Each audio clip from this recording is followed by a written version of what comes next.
video showing you how I made the sword for my Inuyasha cosplay. So first things first, if you would like to skip patterning, the template for this is available on my store Envy and Etsy, and it does have markings to help you when trying to lengthen the sword and resize it to better fit your height, since it was made for my height originally, which is 5 foot. As for the materials you will need some sort of high density EVA foam. I used 6mm EVA foam for this. You will also need some scrap brownish fabric to wrap the handles. This is a fake suede that I used, and you'll need some white fur to wrap around the top. And again, I just used scrap pieces for this. You can make it even more fluffy, which I might go back and redo in the future, by creating a kind of like tube of white fabric and stuffing it with some stuffing or batting, and then wrapping that around the top of the sword. You'll also need some thinner EVA foam for the top of the handle here, and I used 2mm EVA foam for this, as well as a PVC pipe that feels comfortable to hold. Mine is, I think it's 3/4 of an inch is the size that I got, but you can really use any size you want, and it will need to be a lot longer than this because it does run through the sword. And then a connector piece you'll want as well. Then you'll want something to seal your foam with. I use wood glue as well as a paint primer. I used a light gray paint primer and a silver metallic spray paint and a kind of like goldishy bronze paint. I used acrylic for this. And then as for tools, you'll need a Dremel, something to cut your foam with, so scissors or a utility knife, and you might even need a heat gun. I used a heat gun to help close up the pores on the foam and make sealing and painting it a lot easier. And you'll need adhesives. I used both contact cement and hot glue. And I believe that is all the materials I used. If I missed anything, it will be listed down in the description below. But as for now, I think we can get on to the crafting. To start off, I had drawn up a pattern and then I traced that out onto 6mm high density EVA foam. If you'd like to skip patterning, these patterns are available on my store Envy and Etsy. Be sure when you're tracing out the patterns that you're mirroring one of each pattern piece. After that, it was time to cut out the pieces. I cut out the pieces using a utility knife, holding it at an angle where the handle was tilted inwards towards the center of each piece. I did that so what would become the inside of the sword had the shortest edge of the bevel, and the outside of the sword had the longest edge. Basically, your goal is to make it so that when you're connecting all the pieces together later, they connect at an angle. This will help give you a sharp edge along the sides and help the center seam come to a sort of point, or create a sort of like raised edge that will help make that almost diamond shape that his sword has. Hopefully this plus the video will make sense. You can also cut these pieces out normally and add bevels using a rotary tool later. I actually adjusted my bevels with one too, and you'll see that in a little bit.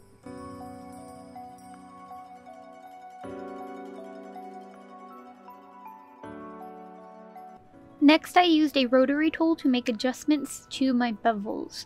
My edges were a bit wobbly from me struggling to cut out the pieces somewhat, so I needed to smooth out the bevels and even up the edges.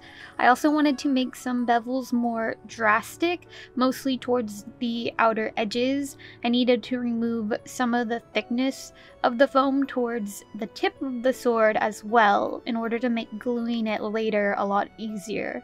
So the bevels in that area needed to be way more angled and pretty much almost flat. Like, I needed to thin out the foam quite a bit.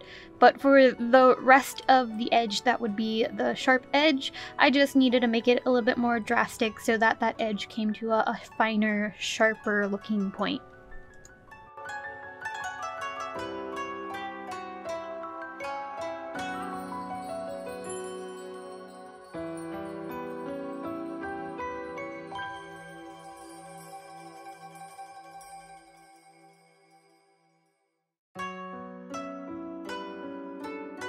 After that, I glue together the two sides of each half of the sword along the center seam. I'm using contact cement as my adhesive and tape to keep the seams together while the glue fully dries.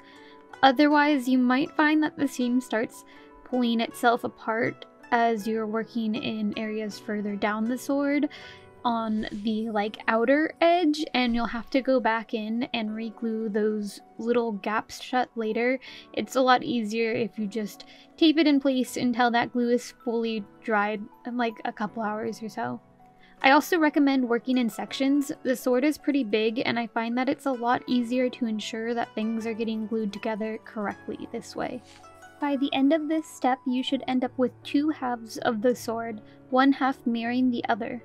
If you find the angle along the center seam is too angled or too high, just push down on that seam from the outside of the sword while the glue is still drying. This will break open the seam on the inside of the sword, but no worries, we'll fill that in with hot glue for extra security later, and it won't break it fully open because the glue should have still kind of stuck together a little bit. It will just break it open slightly enough just to flatten that angle out a tiny bit. If you're happy with the angle, then don't bother pushing down on that seam. However, I do recommend that you still fill it in with hot glue later just for some added security.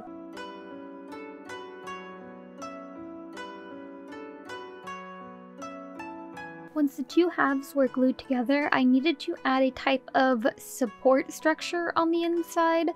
Not to keep the sword together, but to act as a type of holder for the PVC pipe that I needed to sandwich between the two pieces.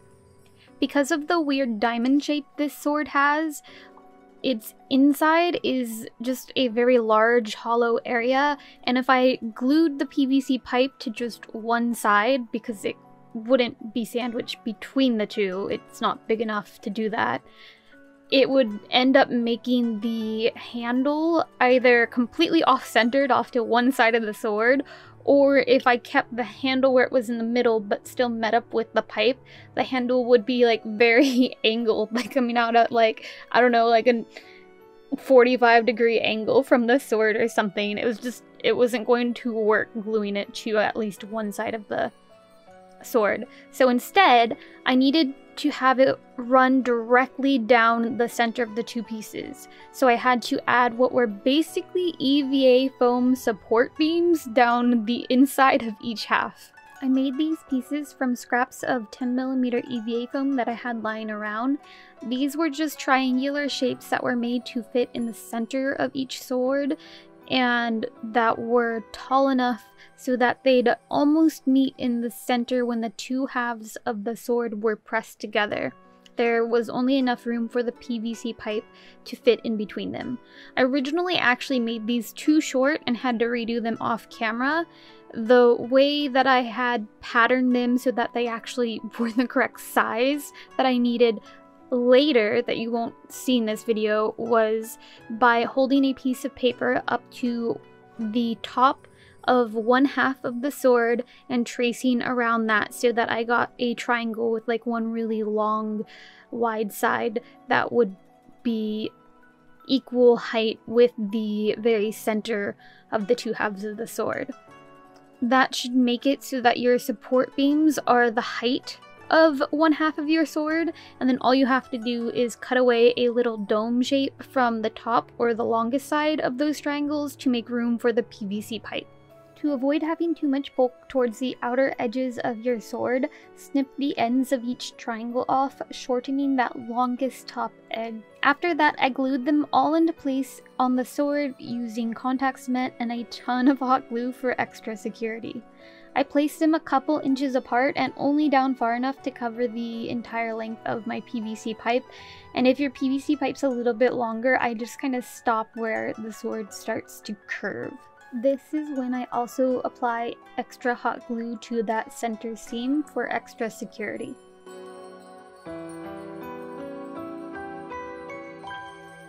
If the PVC pipe for your handle is too long, go ahead and cut it to size.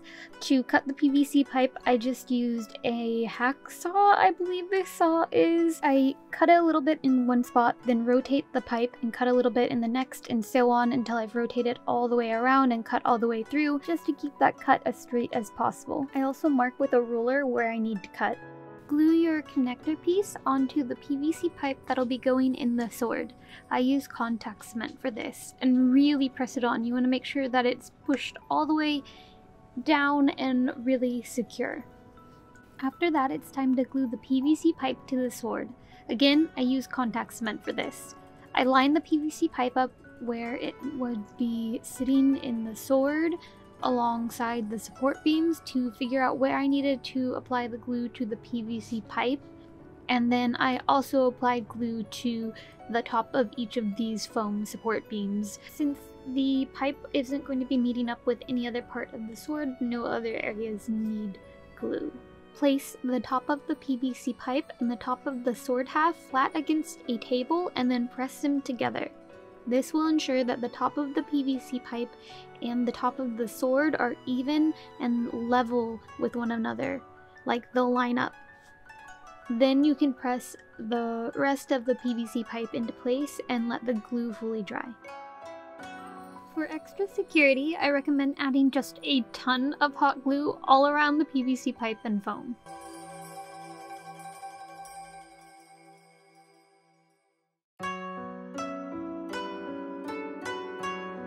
Now it's time to glue the two halves of the sword together.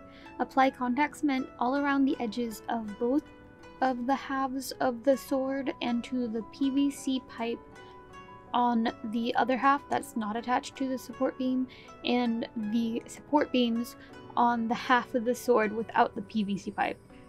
That was really confusing, but basically you just want to make sure everything's covered in glue so that when you sandwich it together, the PVC pipe is really secure as well as the edges.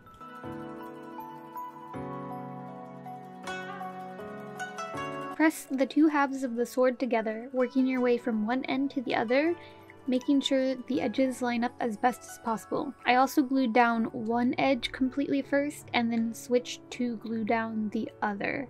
I found that this made it a lot easier when gluing this huge sword together. Tape down the pressed edges as you go along and allow the glue to fully dry before removing it.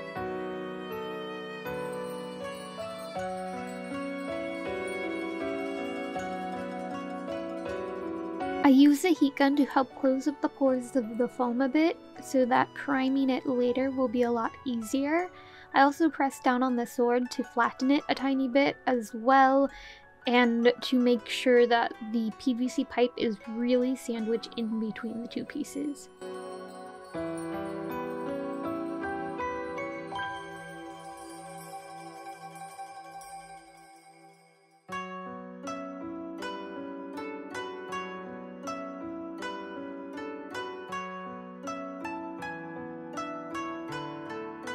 I traced around the top of the pieced together blade to get this sort of cap-like piece that I'm cutting out of more 6mm EVA foam here.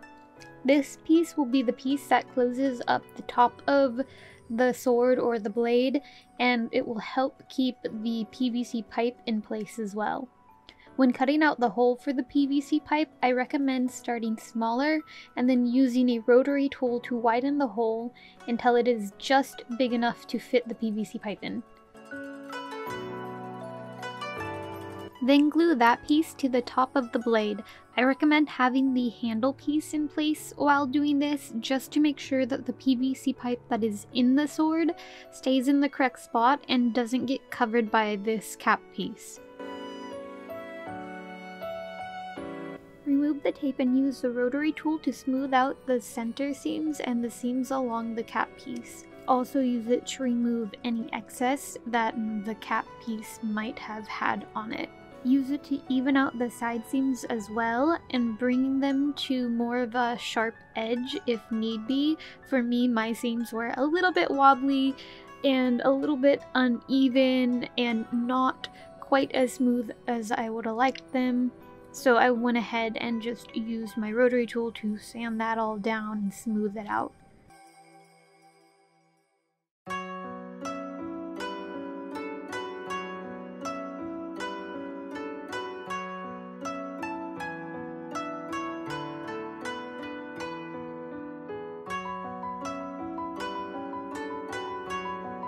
Go ahead and hit it with a heat gun one more time just to close up the pores of the freshly sanded areas and remove any foam fuzzies. Take the top of the handle piece and coat it in glue, and then coat a strip of 2mm or 4mm EVA foam and glue. The strip should be about 2 inches wide, but I just used a scrap piece of foam for this, making sure it had at least one straight edge. Wrap the foam around the handle once the glue's tacky and cut away any excess at the sides and top to make sure it fits. After that, coat the very top of the handle in glue and another scrap piece of 2mm EVA foam. Then stick those together and cut away the excess again. This is going to create that little cap piece at the very top of the handle. I don't know what it's actually called. I don't know the makeup of a sword. I used 2mm EVA foam originally, but wanted it to be a little bit thicker in the end, so I wrapped that part of the handle one last time in another cut of 2mm EVA foam. After that, use a rotary tool to sand and smooth the seam line. Next, it's time to coat all of the foam areas in wood glue, so the entire blade and then the little top part of the handle. You can use whatever foam priming material you prefer. I just prefer wood glue, which is why I'm recommending it. I did between 3 to 5 layers of wood glue, letting each layer fully dry before applying the next. If you find it's looking rough in any way whatsoever, feel free to sand after each layer has fully dried as well. Apply the wood glue in thin layers, and if you find the wood glue is a bit too thick, you can thin it by mixing a little bit of water in it. In between layers of wood glue, I applied Bondo's glazing and spot putty to the center seams and the edges. This helps fill in any gaps and uneven texture. Apply it in layers, sanding after each until you're happy with the texture. Use a fine grit sandpaper to sand this. After you're happy, continue on with the last couple layers of wood glue. Oh, and wipe off the sanding dust before applying your layer of wood glue. Just take an old rag or something and wipe it clean. After the sword was primed, I applied a spray paint primer in a light gray color, and then I did a couple thin coats of metallic silver spray paint on the blade. For the handle, I used acrylic paints to paint the little top cap piece. I mixed a combination of gold, yellows, and browns to get this color, and I applied a couple layers of this to get it opaque. Once you're happy with the painting, seal everything with a clear coat of glossy spray paint. Final few steps.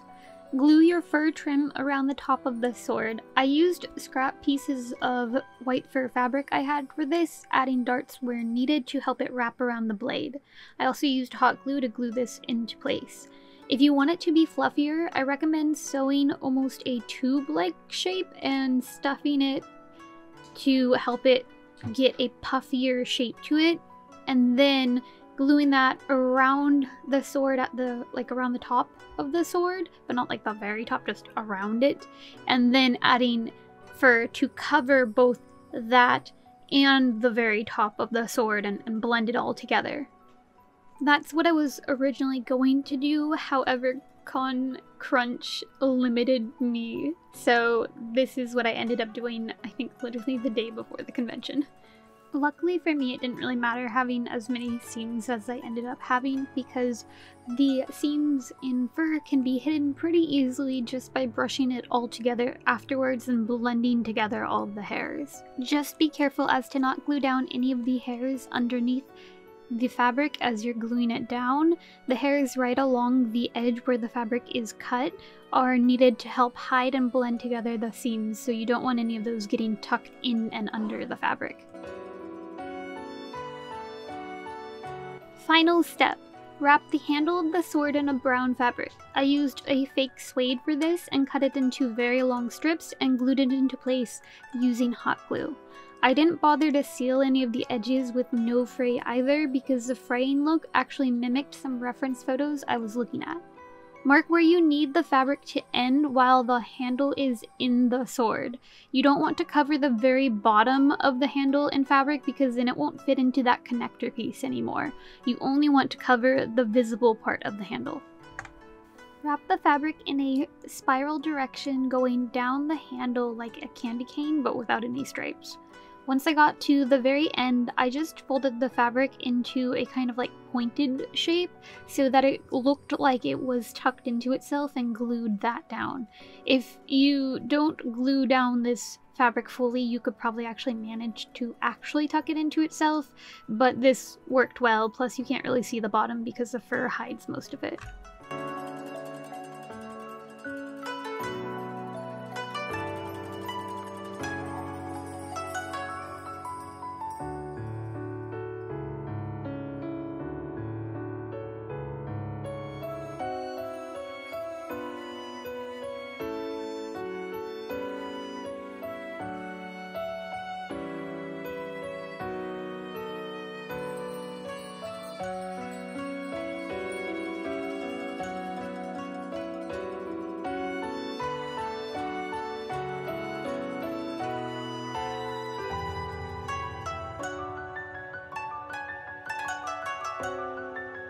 And that is it. That is how I made my Inuyasha sword. Hopefully you guys found this video helpful. Thanks for watching. Have a lovely day and bye!